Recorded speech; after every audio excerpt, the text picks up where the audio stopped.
Bonjour et merci de nous retrouver à nouveau pour ces plateaux de TV Sian. Aujourd'hui, on va s'intéresser à un tout nouveau label, c'est Territoire d'Industrie. Pour en parler avec nous, Hervé Danton, vous êtes animateur délégué à la Mécanique Vallée. On rappelle brièvement, Mécanique Vallée, qui êtes-vous? Où êtes-vous d'ailleurs? Alors commençons, où êtes-vous? Alors, géographiquement, Lot, Aveyron, Corrèze, Haute-Vienne, c'est-à-dire le nord de l'Occitanie, l'est de la Nouvelle-Aquitaine, en plein centre de la France. Et Mécanique Vallée, alors, regroupe toutes les entreprises de l'industrie Exactement, l'industrie mécanique au sens très large du terme, du traitement de surface, de la mécanique de précision. On travaille pour tous les secteurs industriels, de l'aéronautique à l'automobile, et en passant par la machine-outil, le cosmétique, le nucléaire, etc. Nous sommes très variés. Plus de 160 entreprises adhérentes sur un territoire qui vient de Rodez jusqu'à Limoges, en passant par Saint-Céré, Figeac, Tulle, Brive, etc. Alors justement, ces territoires ruraux et périurbains, ils ont une importance capitale dans ce qu'on va développer, c'est ce label lancé par l'État, Territoire d'Industrie. Alors racontez-nous un peu quelle était l'idée, quel est le projet, c'est quoi ça, Territoire d'Industrie? Alors c'est à plusieurs titres, allez, je dirais jusqu'à dire révolutionnaire, dans la mentalité des chercheurs et des spécialistes. On a créé plusieurs points. D'abord, au lieu de s'intéresser seulement aux métropoles, on s'intéresse à nos territoires ruraux et périurbains, là où il y a de l'industrie. Donc c'est vraiment le premier point, car il y a une vie au-delà des métropoles, comme Toulouse, par exemple, que nous aimons beaucoup. Nos clients sont ici, certes, mais nos entreprises, à nous, elles sont dans nos territoires. Rodez, Figeac, Brive, Limoges, même si Limoges est une grande ville, les autres sont quand même des petites villes, et tout autour, Saint-Céré, Decazeville, on est vraiment dans des territoires ruraux et quasi-ruraux. Et là, il y a des entreprises, et là, il y a de l'industrie. Et l'État français a décidé, le gouvernement a décidé qu'en calculant, il y avait près de la moitié des emplois industriels, 48%, qui sont dans ces territoires qu'ils ont labellisés et qui couvrent, allez, bon an, mal an, quelque chose comme un quart du territoire français. 124 territoires, 141 maintenant, labellisés territoire d'industrie.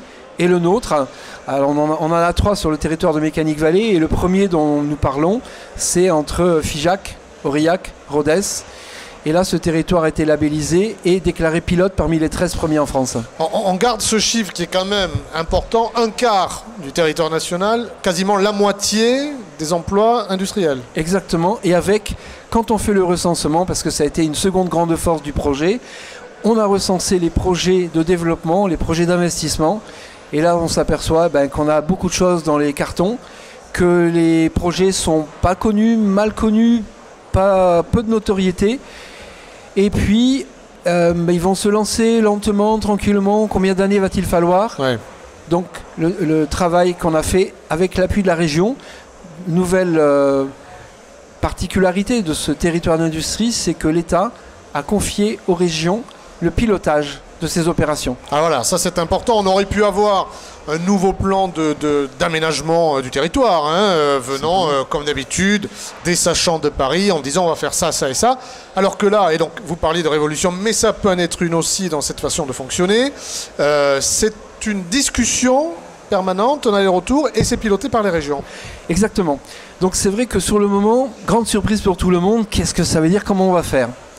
Ça vient de ceux qui ont pensé la chose, ils ont fait les grands calculs, et après au lieu de dire vous allez faire, comme dans les années 50, on a fait le projet qui est devenu Airbus, le projet qui est devenu Ariane, les centrales nucléaires, ça vient du sommet et les exécutants font.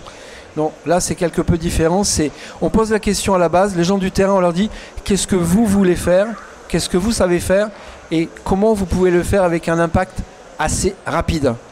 Et là tout d'un coup, rien que notre territoire, Figeac, Aurillac, Rodez, on découvre qu'on a quelque chose comme 250 millions d'euros d'investissement privé sur nos territoires et dans notre pays, vraiment sur notre base.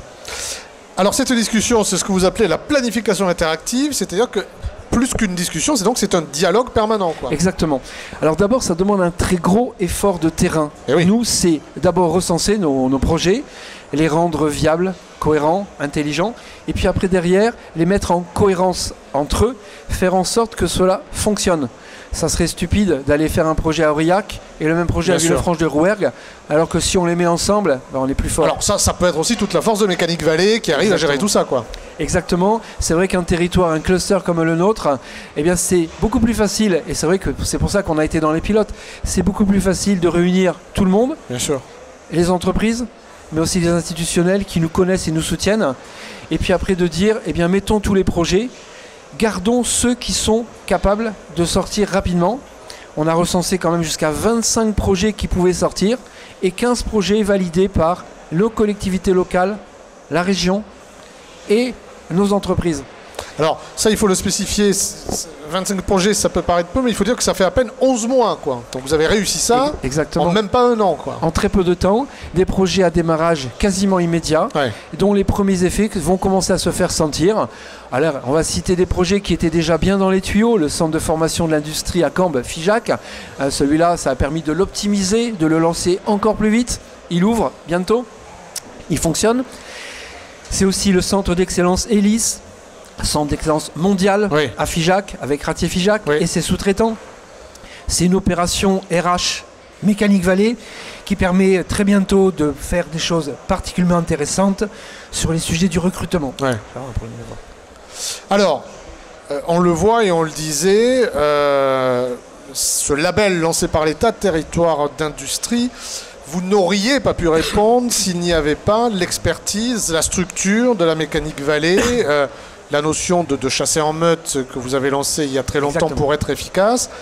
Vous êtes aujourd'hui finalement un outil qui permet de répondre très rapidement à des labels, à des projets, à des nouveautés, à des changements. Voilà, c'est ce qui permet d'accélérer les projets de façon considérable. Et oui, ça c'est important, on accélère les projets. Parfait, et bien longtemps, on va vous laisser récupérer votre voix. Merci beaucoup. Et on se retrouve l'année prochaine, on se retrouve tous les ans. Avec plaisir. Au revoir.